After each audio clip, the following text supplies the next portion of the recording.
Tarik 25 dwe mar abiriyo higa mar 2024 chenro mar ang'ichwelo intiere kama kare mar mondo mi yud weche manyien mago matimore e pacho kae ndito kod mago matimore e pinje maoko mago mabende mesa makawo weche manyien ikuri odiochieng' ma kawuono magi e weche ma omiyo pek.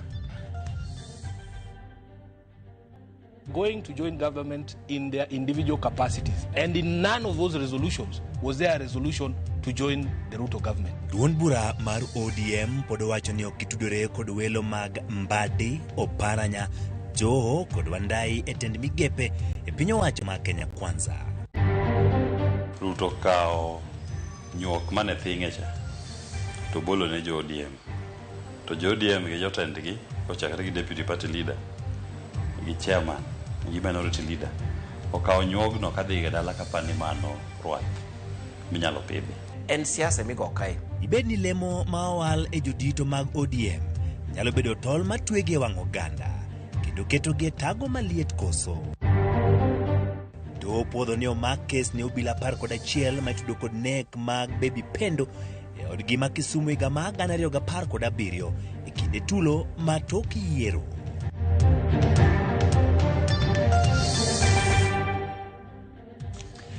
Koromogi kaka pilina tudi kod layo duto mag tudruok kari 3-6-00 kanyore ote machuok kaido achiel kachiel e YouTube, Facebook achiel kod X mar Ramogi TV. Nyinga Uchingi Manuel jaloko marwa en Belinda Adhiambo. Duond bura mar ODM pod mako chung' matek ni jodito 4 mag-gi mane wale lemo mag tend migepe ne ok opodhi kodgi. Oboke mane orne ute fwambo kod ogai mar ODM Raila Odinga ne wacho ni pok gibet kod winjruok moro amora kod duond bura mar UDA madonje piny owacho ma William Ruto. Kata kamano, Ote Odinga no pod nyiso bagni duond bura no kabende okwayo ni ji 4 go hayo maber e seche ma gidonje tiyo gi piny owacho ma Kenya Kwanza. Lydia Okeyo nigi mathoth e bagni makoro kwako duond bura mar ODM. Mahingo seche 24 nyaka ne wal jotelo mag duond bura mar ODM kaka jotend migepe sirikand Kenya Kwanza adiera pod otamore ng'ere ni en yo mane owal gigo. Kata kamano, jagoro maduong' ma duond bura no Edwin Sifuna katwak e tipo mar Citizen okinyi ma tich ang'wen ne okirore mabor kod welo makamago. I am not ODM. The chairman is not ODM. ODM is a movement of people, over 1 million Kenyans who are registered members of ODM. He said they are going to implement the bottom-up transformative manifesto. And yeah. I can assure you Mbadi has no idea what bottom-up means. Because he's a member of ODM. I know him. So for us, we needed to have a conversation first, to have a document that says, this is what we're going to do and this is the priority areas. For ODM, our priority areas have never changed. We are a pro-people party. Sifuna medoni jolupo gaya riyo maduond burano, Hassan Ali Joho kod Wycliffe Oparanya, kachiel kod Jakom ODM John Mbadi, to kod jatend kweth manokiod bura James Opiyo Wandai, notudre gi wegi kod jatend piny Kenya William Ruto e welogi ma ODM ne onge kod duol. I read the resolutions of ODM as passed by the joint PG and NEC, and in none of those resolutions was there a resolution to join the Ruto government. They are going to join government in their individual capacities, and we don't begrudge them. In fact, I wish them well. But for you to conflate and say that this is the decision of ODM or that ODM has joined a party or a government, you have to show me a document. Because when there are negotiations to form a coalition government, and these two, luckily for me, both of them are lawyers, there has to be an instrument that lays out the nature of the relationship and what we aim to achieve together. Eote marane ute fombo. Odhiambo makawuono, ogai mar ODM Raila Odinga bende omako chung' mana kaka mar jagoro mare Edwin Sifuna. Odinga lero ni kaka duond burano onge ogirimiti magin godo mar tiyo kod duond bura mar UDA, kendo medo ni jokanyo mag ODM ma owale lemo mag jotend migepe ne ok opodhi kod duond burano.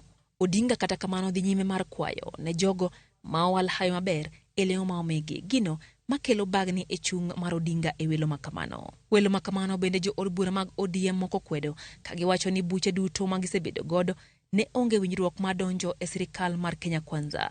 Korka kore, jaod bura ma Embakasi East Babu Owino ochawo welogo kokoni ne ok odewo dwaro mar chike mapachoka. He completely refused to listen to the issues raised by Kenyans, and instead he raided the opposition to appoint cabinet secretaries in a bid to weaken oversight against his government and to gain cosmetic stability to consider the next general election. No Gen Zs were nominated in this cabinet. no gender rule considered, thereby discriminating on women. Persons with disabilities were not considered. The only disabilities which were considered were mental disabilities. E jumbe ariyo mokalo, ODM osebede akirikiki ka jokanyo nyiso paro mopogore opogore dwaro matiyo kanyakla kod sirikal mar William Ruto. Gavana Masia James Orengo osebede lai mbele ka okwedo mager paro makamano ka okone ka olemo e sirikal biro chalo gi miel e liete jogo mano wito ngimagi e ndalo mag ng'anyo. We cannot kill our people. And the time when we are mourning them, we are looking for officers. That cannot happen. We must first deal with injustice. So I'm praying that Kenyans will listen to the voices of mothers like Mother Kevin to see that justice is done. And I want to say those who are in a rush to join Ruto, that Ruto is a passing cloud. I am saying that without a fear of contradiction.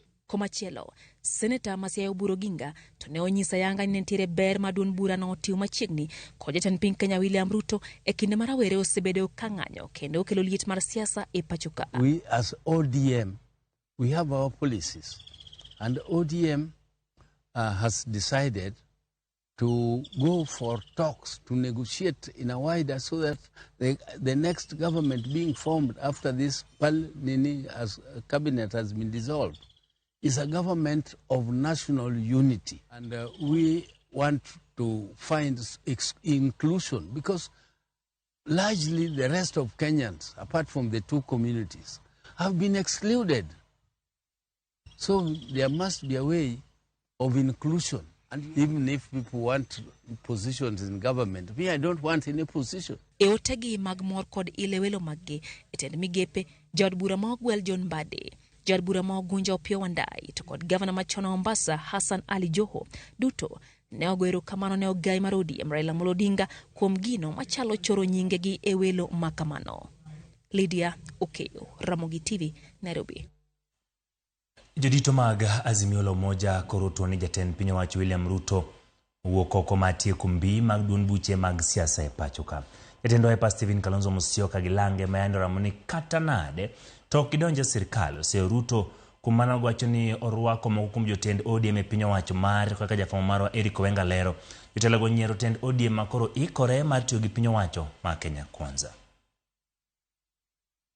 Odiochieng' achiel kende tok jatend piny William Ruto gwelo apisas madito ang'wen mag duond bura mar ODM mondo bi okonye tayo piny owacho mare.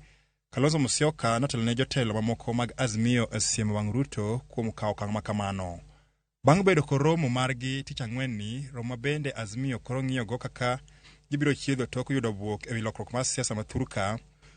Kweth ni lero ni Ruto pod dhi mana nyime gi tiyo e ataro mar chik. With this move, he has attempted to destroy multi-party democracy and seize control of the parliamentary system. Additionally, Ruto is working to silence the voices of the opposition, both inside and outside of parliament. Ruto's continued cannibalization of political parties. He's done this to Jubilee in the past. He's now doing it to ODM, goes against the letter and spirit of the Constitution of Kenya. Kalonzo gilange ramoni gibiro chung' motegno kendo ok gibiro rwako paro moro amora mar tiyo gi Ruto kata kod okone achiel kuom duond buche magi mano ODM oseketo tiende e yo mar tiyo gi piny owacho. The simple truth is we are not interested.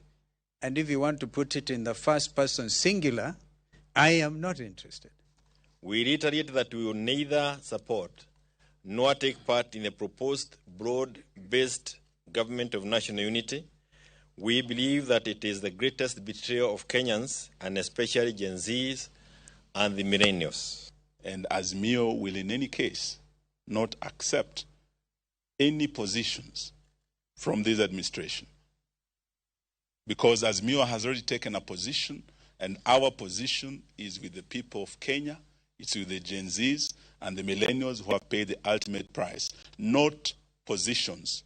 Mainen twak gi jofwamb weche mar ariyo mar riwruogni ka duond bura mar ODM onge. Gino mabende nyuolo penjo ka ODM mabende otele gi migosi Raila Odinga pod chunye ni e riwruogni. The coalition as of today has not received an indication or a notice to the effect that ODM will be pulling out or are pulling out of the coalition. If that happens, we'll deal with it at that time. Kinde romo mar Kalonzo gi Lange, migosi Wycliffe Oparanya mane ogwel kod Ruto kaka jalno mabiro chung' ne tend migawo mar Rogsaga noyoro kata kamano ne owuok tok kinde manok. If there was any offer made, then it was made to one of our constituent parties, ODM, and as to whether they have accepted it or not, to whether the nominees will accept it or not, you have asked about Oparanya, we leave it to their conscience. But our side is the side of the people of Kenya. That is where we stand. Kata kamano maling'ling wacho ni jatend piny William Ruto podi oliero lembo mar Attorney General gi mano mar tend migawo mochung' ne riwruok mar pinje Afrika ma Ugwe ne Kalonzo kod Lange to giikre mar chopo e twech achiel. Wenge duto gie sani ng'iyo kaka riwruok makwedo piny owacho mar Azimio la Umoja biro dhach tok apaka maduong' gie sani chal kama goye tok jotelo mongirore ODM nyiso ranyisi mar tiyo machiegni kod jatend piny William Ruto ma bende gisebedo ka gipingo mokalo. Eric Owenga, Ramogi TV, Nairobi. Erokamano Eric Owenga kuom lipodno kapod wantiere weche motenore kod mago en ni jatend piny Kenya William Ruto ogoyo debe ne jatend migawo mogwel mar arita Ngire Kithure Kindiki motelo ne puoth mare e od bura. Ka olose kaunti ma Tharaka Nithi kinde yawo chenro mopogore opogore mag dongruok. Jatend piny bende opwoyo Kindiki kuom kedo aching' kod jonjore mag Al-Shabaab e kaunti ma Lamu. Mabiro kinde ma josiasa osebedo ka seyo okang' mare maduoko Kindiki e piny owacho kaluwore gi kaka obila ne onego jogo mane ng'anyo. Chris Owino nigi ler. Juma achiel motelo ne chenro mar goyo kogno, jotend migepe mogwel kod komiti moyiedhi mar od bura, jatend piny William Ruto okwalo ne gi ng'wech kendo goyo debe ne Profesa Kithure Kindiki. Kithure Kindiki aendelee asiendelee? E okang' mar neno ni komitino ma otelne kod spika mar od bura Moses Wetangula omiyo Profesa Kithure Kindiki tik e telo ne migawo mar arita kuom thuolo mar ariyo. Ruto opako Profesa Kindiki kuom riembo jonjore mane sando jodak manyandwat ma ugwe mar hoho mar Okak. Kulikuwa na watu wanaitwa bandits, walikuwa wamesumbua watu wa Baringo. Hata shule ingine ilikuwa imefungwa miaka 19. Huyu jamaa amefanya kazi mzuri mpaka hizo mashule zimefunguliwa. Edwoko mare ne josiasa mag Azimio, riwruoge mag kedo ratich oganda kod rowere mag Gen Z osebedo ka seyo Kindiki kaluwore kod nek mag ji mohewo prabich e kinde ng'anyo mag kwedo paro mar chik mar omenda. Ruto owiro Profesa Kithure Kindiki kod moma ng'we ng'ar kuom yweyo jonjore mag Al-Shabaab e kaunti ma Lamu. Mheshimiwa Rais, umefanya vile inastahili. Umefika pahali unapendwa, pahali unaungwa mkono. Katika kura iliyopita Tharaka Nithi ndio kaunti ilikuwa namba 1 kupigia wewe kura katika Mlima Kenya. Na kwa hivyo ukija hapa kwa mambo ya maendeleo, you are in the right place at the right time, serving the right people for the right reason. Huyu Profesa Kithure Kindiki ni mtu shujaa, amefanya kazi mpaka wale magaidi walikuwa wanatusumbua kule Lamu wametoroka. Ka oloso e kindeno, Kindiki opako jatend piny kuom riwo oganda jo Kenya ka osingo matiyo gi chuny achiel e konyo piny owacho keto tim agenda mare. And thank you for uniting our country. Sasa ni wakati wa kazi. Jotelo go ne twak kod jopiny e kaunti ma Tharaka Nithi e kinde limbe mar yawo chenro mopogore opogore mag dongruok e kaunti no. Chris Owino, Ramogi TV. Moko kuom rowere e kaunti ma Migori wacho ni giwere kod ng'anyo mar kwedo piny owacho bang' jatend piny Kenya gwelo yawuot Luo kamoting'o jakom mar ODM John Mbadi kod jod bura ma Ugwe Opiyo Wandayi kaka jotend migepe. Jo Juma nigi ler. Welo ma jotend migepe manotim kod jatend piny Kenya William Ruto ne ochutho ne jokanyo mag ODM ang'wen ma oting'o jakom mar ODM John Mbadi. Welo ni osekelo paro mopogore opogore kokuom oganda e piny Kenya mangima. Gimotimore Kenya kawuono en Pentagon ma 207. En mani koro biro in a unique way ni koro Ruto ma president to Raila koro dwa konye. In fact, wawacho ni kero sani waneno kwa chiegni gi Kanaan, wane dhot koro dong mana ni wadonje bedroom. E seche moko kuom oganda koro nyiso morgi, moko kuom oganda bende koro wacho ni owegi nono. Si kama Wakuria, we also part and parcel of ODM. We're also asking Kombo, requesting Kombo, as the Excellency is going to reshuffle the PS, he considers. E kaunti ma Migori, weloni ne okelo mor kuom oganda kaachiel kod kata MCAs ma bende nonyiso morgi bang' jokanyogo mag ODM noyudo thuolo kaka jotend migepe. Mor ahinya nikech mokwongo ma is the first time in history mar Kenya ma de jo Luo nation oyude kom maduong' ni. Uwacho nang'o?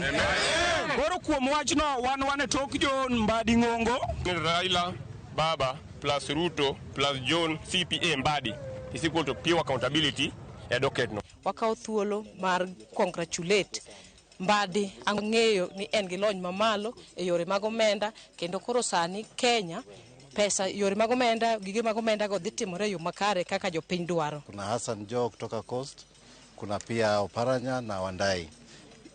Distribution ya hizi position inaonyesha kwamba Baba hajakuwa na selfish interest kwamba ni one region. Sisi kama watu wa Migori, we are ready to support them.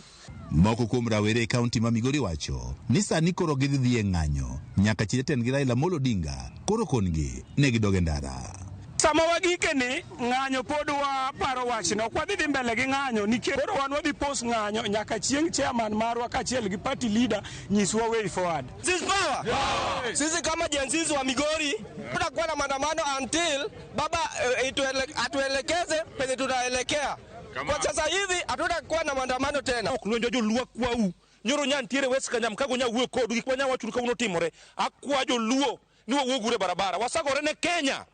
Igni gi te koro matok lwenjo wuoge uru jo thurwa. Wadhi loso sirikande nyaka 2032. Wan kaka koro dhi timore koro mbele kuro koro wake. Kata kamano gidwaro mondo koro piny wacho koro we thuolo jogo mane omaki e kinde ng'anyo kendo ket maino e bero chuny ma pacho kae. Nikech isetimo magi pod wakwayi kendo wakwayi ni yie iwe jowa manyo maki e ng'anyo makisewegi kaka rais wabiro neno tie ma initiyo to kopo ni ok iwegi te e kinyalo neno ka jensi pod duogo e yo ka pod ok waoldo pod wadwaro ni tim gigo mabeyo ma bende nyalo moro wato wadhi mbele gi Kenya mayom kaka nwadhi chon. George Juma, Ramogi TV, Migori. Kapod wantiere weche motenore kod mago ni odiochieng' mar ariyo jopiny kar chung'od bura ma Ugunja ne odhi nyime kod nyime e ginyasi bang' Opiyo Wandayi ma en jaod bura margi nyowal kaka jatend migawo mar teko. Kotelne kod jotend rowere mag duond buch siasa mar ODM bade ma Ugunja Sylvester Owino gipuoyo okang' ma jatend piny Kenya William Ruto mayiero Wandayi. Bende giyango ni gin gi geno ni Wandayi ibiro podh kod od bura nikech en gi lony moromo. Gimedo ni gin gi geno mar yudo jaod bura manyien mabiro telo gi e yo makare kaka Wandayi ne otimo.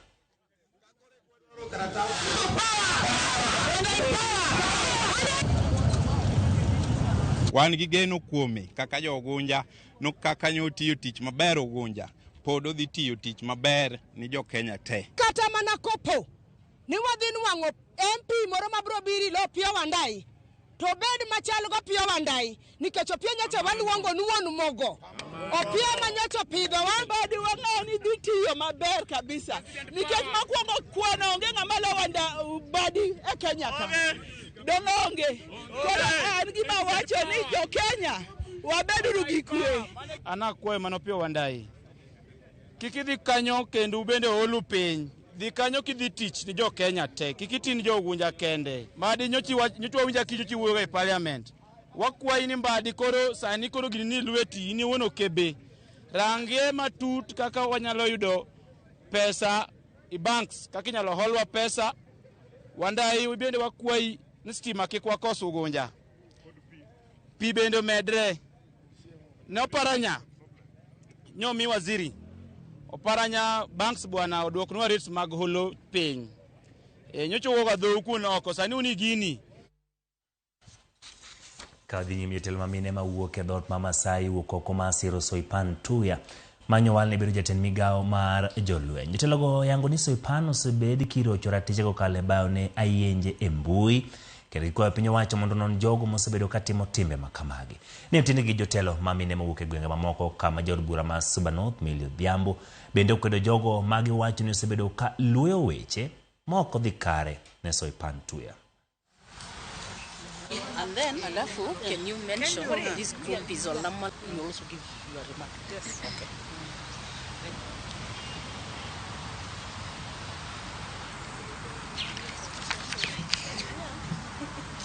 Na Soipan alipofika bunge alichaguliwa kuwa spika, na alipofanya hivyo alifanya kwa ujasiri na alifanya bila madoadoa na akafanya kama mtu ameelimika. Ana elimu ya kutosha, na ndio maana tunasema anafaa kuingia kwa hiyo position na hajawahi patikana na dosari yeyote. Na tukisema good governance hatujasema wanawake wadhulumiwe kwa jinsia ya mapenzi. Tunasema kama young generation of Kenya, sisi tunataka good governance na kila kiongozi mwenye ameappointiwa akuwe judged na competent yake. There are different standards that are used against women.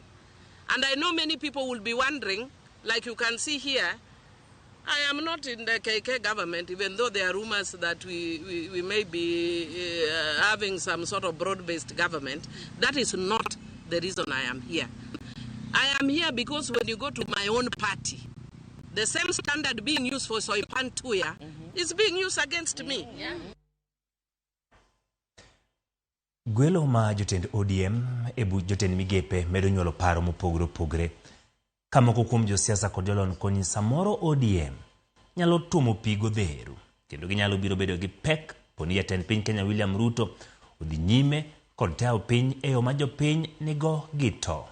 Jonon siasa bende koni Ruto temo mana resore e yor siasa kaluwore kod midhiero mosebedo godo chakre ne okaw loch. George Bati ne oloso kod moko kuom josiasa kata jogo manono siasa kendo koro miyo mathoth. E kinde ma paro mopogore medo wuok kaluwore kod gwelo manyotim kod jatend piny William Ruto e buch jotend migepe kendo walo jokanyo mag ODM e migepe mamulo ngima jopiny e yo machiel kachiel koting'o migawo mar omenda manyowale John Mbadi kod mano mar teko manyowale jaod bura ma Ugunja Opiyo Wandayi.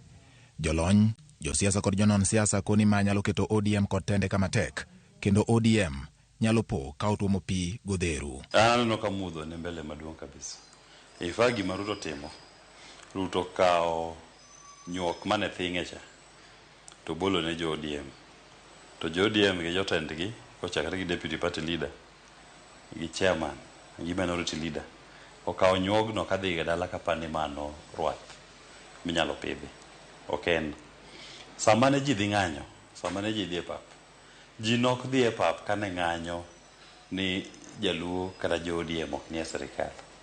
Ji ne ng'anyo ni ngima tek, ni uchumi mar Ruto ni to sego piny dusla.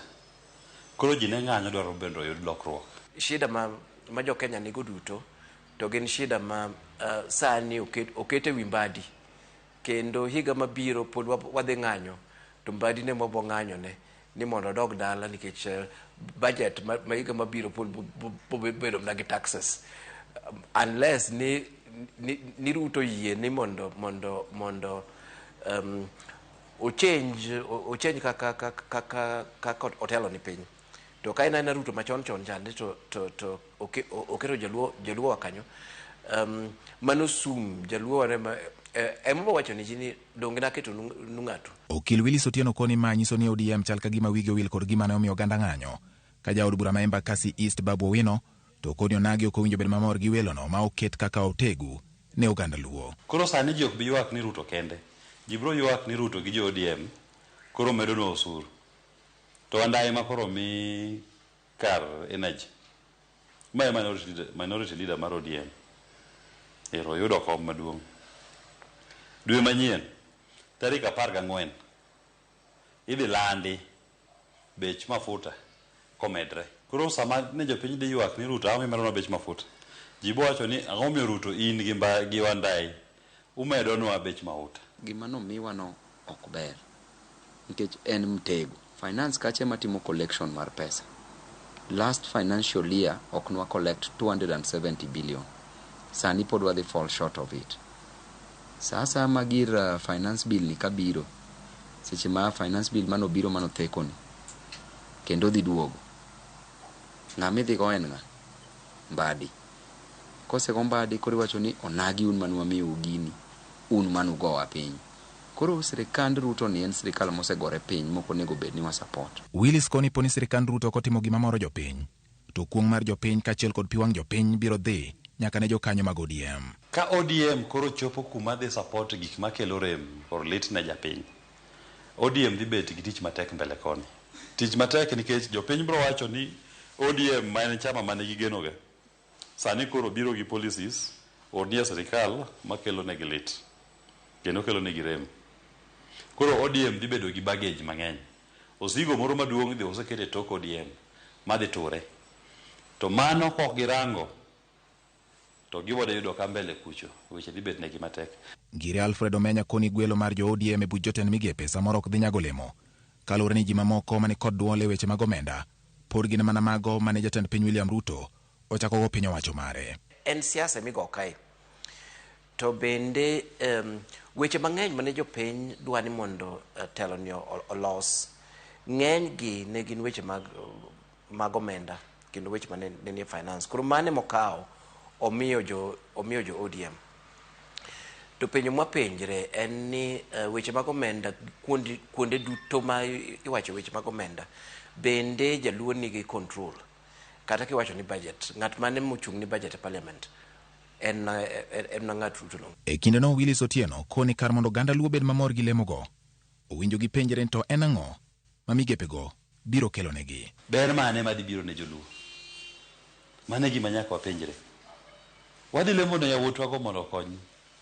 Biro gi policies manya konyo oganda. To anto gi kuma neno ni kata lamo no ok bichopo. To ok bichopo nikech ni mbadi ok oromo. Tich no nyalo tiyo. Ok ni wandayo ok oromo. Tich gi nyalo tiyo. En mana ni policy ma gidhi tiyogo, manifesto ma gidhi tiyogo. Gidhi tiyo gi manifesto motow mar William Ruto. Kakoro wang'o keti mar neno kaka tend William Ruto biro bedo bang' chugo manyien buch jotend migepe. Penjo en to dipo ni ODM odonje dero mosewang'. George Bati, Ramogi TV. Erokamano George Bati kuom lipot machal kamano nyakwaro Mgajwang' tok lipodno wakaw yo mokwongo kata kamano kik idhi mabor nikech pod wantiere kod mathoth moiko ni chenro mar ang'ich welo.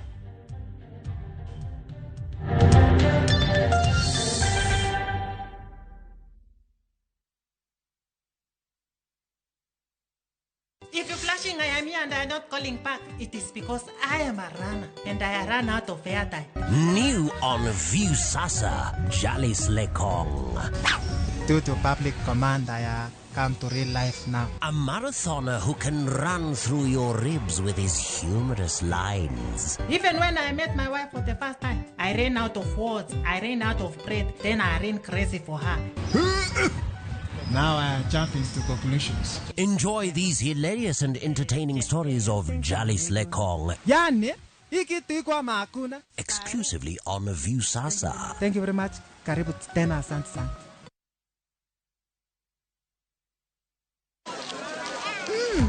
Colgate Herbal is formulated from a unique blend of natural herbs and is scientifically proven to strengthen teeth and keep gums healthy. Try Colgate Herbal, scientifically proven for strong teeth and healthy gums.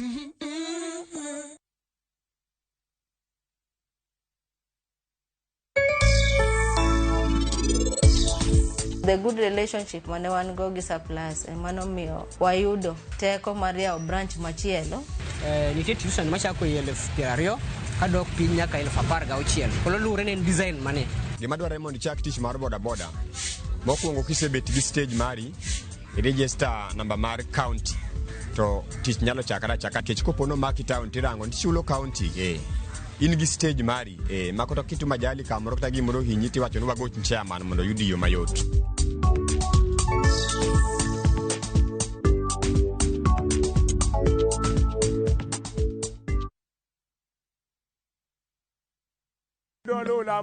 Bed kodwa e wuodhni ka wanono kit timbe mag anyuolawa.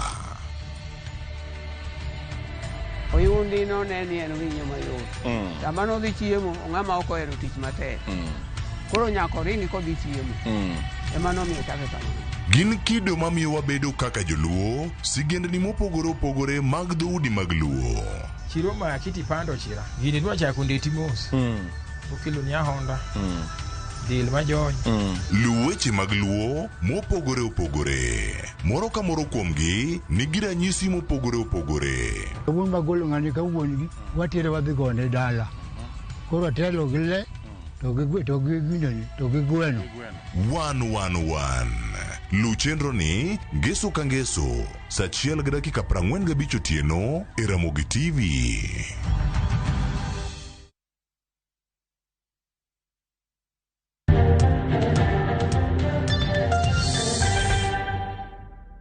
Erokamano nyakwa Ramogi kuom medo kete Ramogi TV wadhi nyime. Rowere ne ochano bago wuoth mamuol motis kaka mashujaa wetu mach e chumba ma Nairobi kaka rapar ma jowetegi mane owito ngimagi kinde ng'anyo. Kata kamano chenro ne ok odhi kaka ne gichano bang' obila keyogi. Ma timore ka riwruok makendo ratiro mar oganda Kenya National Commission for Human Rights yango ni ka chop tich ariyo jumani ji 60 osenegi ng'anyo ma osebed kadhi nyime pacho ka. Kaka jafwambo marwa Efio Nyakidi lerona mathoth. E chuny boma ma Nairobi, rowere ochopo korwako tisede marochere kendo ka giting'o mafua makwar. Magi gigo mane gichano tiyogo e chenro makawuono mar rapar ne thuondi mosewito ngimagi e ng'anyo mosebed kibago e pacho kae kuom dwe achiel kochopo kawuono. Kata kamano, chenro no nokotimore kaka nochan kendo nolokore tuk oyieyo gi paka. Obila nochopo koikore kendo bayo iro malungo wang' kata tear gas canisters mar keyo rowerego. Ka giloso, gikwedo teko mathoth ma obila osebedo katiyogo kuom jong'anyo kendo gijiwo jowetegi mamoko mondo wuog oko mar dwaro telo makare mar nima en mana okang' mokwongo. It's been clear time and time again that the police are not here to enforce any law. They are here to enforce orders, and that's what they consistently have been doing. And we don't expect so much better from them, genuinely. This is so wrong. We find this is bullying, basically. Chasing away people, beating them with their batons. We're so unhappy, to be honest. We need numbers to come so that we can be able to spread the message that we cannot continue in this state of governance. We want change. Paro mar moko kuomgi en ni mondo tarik 25 obed odiechieng' mar dhialo thuondi manowito ngimagi e ng'anyo ma tarik 25 dwe mar auchiel higani. Gimedo ni gisebet ka giwuok oko mar kedo ne ngimagi makiny. June 25th was the real National Heroes Day, almost equal to the Mashujaa Day that we have for 1963. So many heroes died trying to picket and present petitions to authorities to make them understand that this country belongs to us. They are mismanaging this country. And I remember that day in Parliament, the biggest conversation was we wanted to reject the finance bill because it was too punitive on us. It is our future that was being auctioned, and it is our future that we are fighting for. Kaluwore gi lipot mar riwruok makedo ne ratich oganda KNCHR mar tarik 23 dwe mar 7 higani, kwan jogo mosewito ngimagi e ng'anyo mosebed kibago e pachoka osechopo 60. Jogo moseyudo hinyruok gin 601. Kwan jogo mosemaki osechopo 1376 ka jogo moseteki koro ochopo 66. Kata obedo ni rowere ne ochano chenro mar rapar ne jowetegi mosewito ngimagi e ng'anyo ma e kaka chuny boma ma Nairobi ne chalo kawuono. Efio Nyakidi, Ramogi TV, Nairobi. Erokamano Efio Nyakidi ka wadhi nyime. Jatend piny Kenya William Ruto owalo Douglas Kanja ne lewo mar ogai mar obila e pacho ka. Kanja nde gwel mondo mak lemo ne yor kojolo bang' Jafeth Kome gwe tao ka gikone to koro jatend piny kaka jal ma owinjore mak lemono e yo mongirore. Bende jatend piny owalo kendo gwelo Gilbert Masengeli mondo mak lemo mar jalup ogai mar obila marango weche mag obila mag Kanga. Eliud Kipkoech Lagat bende owalo kaka jalup ogai mar obila marango chenro mag obila mong'ere kaka Kenya Police.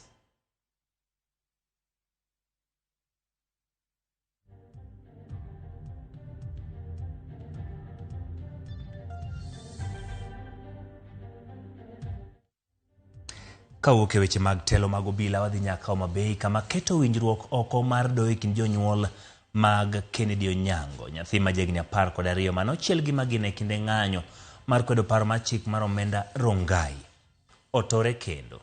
Bura iduoko kende doho ma Mbita mabiro chako winje juma manyien. Ma en bang' ka jonyuol ma Kennedy gwenyore e paro e wi ng'ama nigi ratiro mar iko nyathigino. Kendo ma nyiso ni ringre rawerano pod biro medo budho kar kano ringre ma jomotho nyaka chieng' doho ma Mbita tiek chenro mar winjo burano kendo gol ng'eto mare. Ali Abich nigi lero.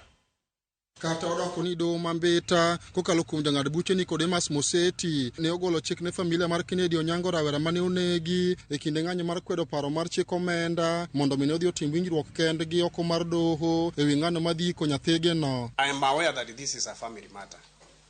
So I'd want parties to explore mediation because even as you persuaded the court to proceed to hear this matter, that is to hear the main suit, I know that it may take some time. So I'd want to, first of all, you to engage on some few issues which I'd want perhaps to point out for you to agree on. I am aware that the bodies are at the bog and the bill will keep on rising, the preservation fees.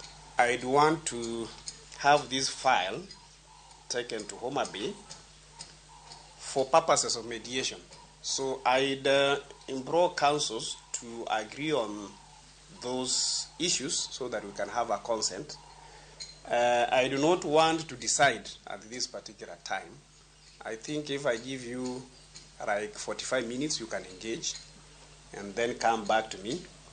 Tell me that we have agreed the applicant to deposit this amount pending the determination of this case. Mind banka wun Kennedy Denis Okinyi no dio makubura doho mambeta mondo mine miring nyathino no dio wiki banka min nyathino Josinta Nyango ne okelo ringre mondo miyo dio wiki kama sengre chularo singa kama ne okende bang' were kod wuon parge machon Denis Okinyi.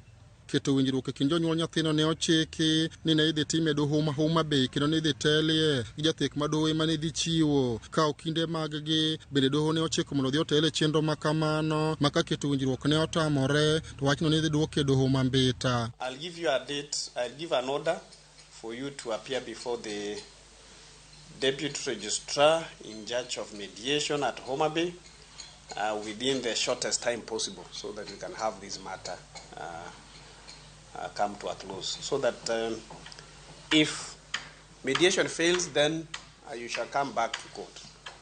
Is that okay? Kata kamano bang' romo e kind Josinta kod Okinyi kaachiel kod okindegi mondo mi winjruok ne obedi ni ng'ano madhi ko nyathino. Winjruok ma kamano ne otore kendo manyiso ni wachno kure duoke nyim jang'ad buche mambeta Nicodemus Moseti mondo kore modhi winj burano ma otieki mochiwo gol ng'eto mare.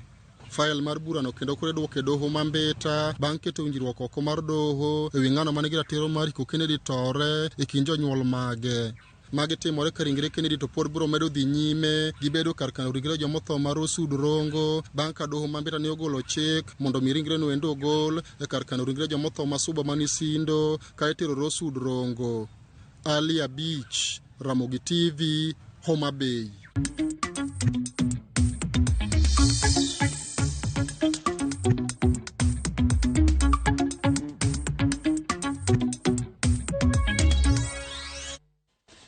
Adonje weche mag ohala bad piny owacho mochung'ne kano moma ma weg-gi pok okawo midendo ni Unclaimed Finance Assets Authority koni gin kod kwano moma maromo bilion 62 ma weg-gi pok okawo nyaka sani e pacho ka. Kane giloso Mombasa romo mane gibago matiego ruodhi kaachiel kod jolupgi yore mag londach pesago. Apisas mag riwruogno koni kwan atamalo maduong' ma pesago gin mag jogo ma pod ngima ma ok mago moseto ngimagi kaka oganda mathoth paro. Gikoni gigeto ruodhi kaachiel kod jolupgi e chenro makamano mondo mi gichwal ote makamano e kor gwenge. To chutho kinde ma gibago romo opogore mago mag baraza. Ma en bang' yango ni oganda mathoth osebedo ka chandore nikech onge mar omwom kako machielo to gin kod omwom tandawo e duolno to gikia ka ginyalo luwo ndach pesago. Of 32 billion Kenya shillings in cash, and we felt it's important that we partner with other government agencies as a government agency so that we're able to sensitize the general public on what we do and how people can claim these monies. Kwa nafikiri ni watu wamekufa, wameaga. Lakini kuingia huko hata nimekuta pesa mingi sana ni ya Gen Z. Wengine tu watu wanaenda kuweka deposits kule kotini for cash bills, ukililiziwa unasahau deposit za maji, wengine hata ni shares wanunua wakasahau. Na kwa hivyo kitu ningetaka kuambia hata wale vijana wa Gen Z, even Gen X, even millennials, even baby, every generation tuko na pesa yao, wale wako hai, na pia tuko na wale waliaga, lakini wengi ni wale wako hai. So wamekuja leo kufunza watu wa Mombasa County, ndio ecosystem ya SMS unaangalia, uweze kuangalia kama kuna pesa ambaye iko kwa account ambaye pengine amesahau ama mzazi wake amewacha, na wanafunzwa vile ya kupata hizo pesa. Dwaro mamalo mar pien punda e pinje ma ugwe en achiel kuom gigo ma keto ngima lego kamarach e kinde ma kwan margi bende koro dok chien. Man kaluwore gi report mogol gi riwruok mar Brook East Africa moyango ni timbe mag pando pien punda kendo nitie pinje ma oko osemedore gi kwan mamalo nyaka ne higa ni chakre. Moyangi jatend riwruogno Laktar Rafael Kinoti mano kelo kanyakla jokanyo kod jotelo sekta mar rito jamni mano bagi Naivasha kama nalo ni nitiere kembe mag ndeke moseloro chenro mag tero mwandu moramora ma ok punda e pinje ma ok kaluwore gi ohala moko ma itimo tok chik. Kaunti ma Kajiado kod Turkana motelo kit ohand pien punda ka ohand ring punda itimo e kaunti ma Nairobi kod Kiambu.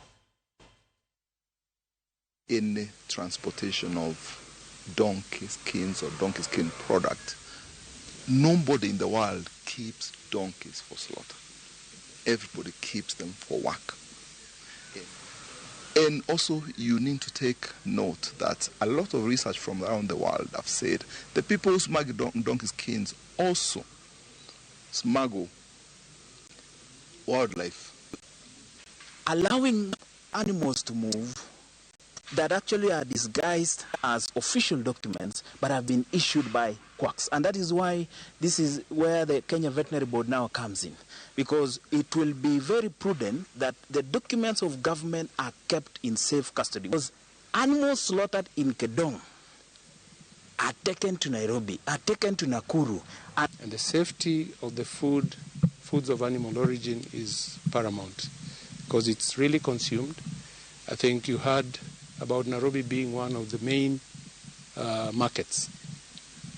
If you go to a very well-established butchery, you will notice the meat is inspected and all the marks are clear. But most of these meat, you'll find it traded in the informal settlements. That takes almost 60% of the population of Nairobi. And if the population of Nairobi is about 5 million, 3 million people are exposed to uninspected meat. That Kaudhi nyime jokanya sekta malimbe county ma Kilifi ochako chenro matiyo gi dho wedhe manie county no mar ywayo jolimbe. Chenro ma kama geto jotim limbe ma kwan gi romo 1,140 ma thoro limo county no ka kwan ni wachore ni piny kapimo gi nyalo malwarano nigo. Ne giloso Malindi kama ne gitimo romo gi jokanya sekta malimbe kama ne igole paro makamano. Magi wacho ni biro ywayo jolimbe kama gigeto jotim limbe mawuok e pinje mag Ulaya gi pinje mamoko ma oko. Gichano chenro mar loso wedhe kod tuke mag oganda mag jodhoad nam chumbi mabiro ywayo welogo.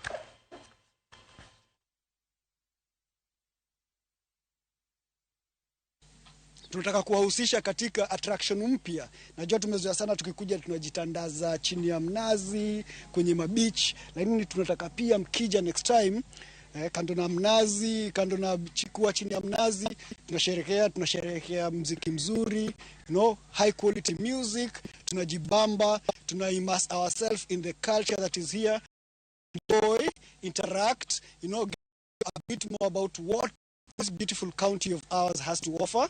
We want to bring you something new, something exciting, something interesting, something captivating, something that connects you with the heart and soul.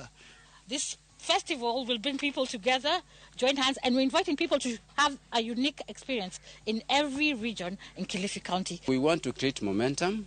We want to create awareness for Kilifi's tourism. Kilifi has the richest tourism attractions. Whether you're talking about the beaches, you're talking about history, you're talking about culture, it's all here. The blue economy, it's all here in Kilifi. Agribusiness, we have it all. But have we sold it well? The truth is, no. And therefore, this is the beginning of the new era that is going to transform Kilifi.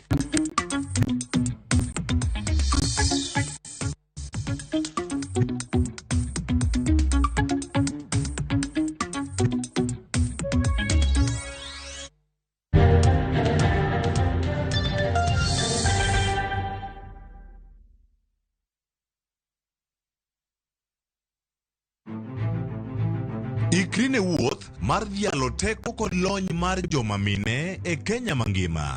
Na explore mang'e kaka bro connect numbers gi solving real world problems. Onyalo bedo e weche mag ohala, paw siasa kata dongruok. Mine gi yawo yore ne oganda e higni mabiro. Adwa nyiso joma rowere ni kentie idea main kendo chaka kata kaen mana mar uso mandas. Kochakore jiwo ratiro e kind chwech nyaka ting'o duond ji mopogore makelo lokruok makare. And about just puonjo jotelo bedo joma ber, bedo joma kare, joma ohero dongo, joma tiyo negi, employees matiyo ni ka gionge, you cannot go for agile.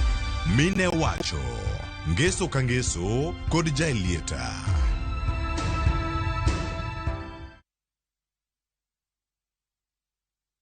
Waswahili husema eti haraka haraka ina baraka. Lakini kile mimi najua, ukisiliki sana utapata top layer imeenda nani. Ndio maana mimi husema mapema ndio best Kama unachapa biz, raukia ngware, sababu mapema ndio best Kama unasafiri, toka ngware nani, sababu mapema ndio best. Kama umeitwa job mahali, usisleki, piga pamba nani, jipange, uchangamke mapema, sababu mapema ndio best. Keep this in your mind mapema ndio best. Ati nimesema nini? Mapema ndio best. Mapema ndio best.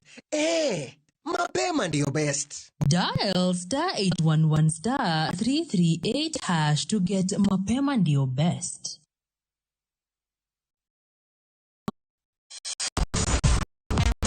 Ne thuolo mar tuke duto nyaka mopondo mpaka makende mag jotugo kendo mag jomolony weche tuke. Can you believe it? Magite yudore chenro mar paw tuke. The 4.84 kilometers. Nonro matut kod gigo matimre manyien mag tuke duto mawuok e piny mangima. Tudri kod wangeso ka ngeso Ramogi TV. Kochakore saa 8 odiechieng' ka wami gik motimore paw tuke.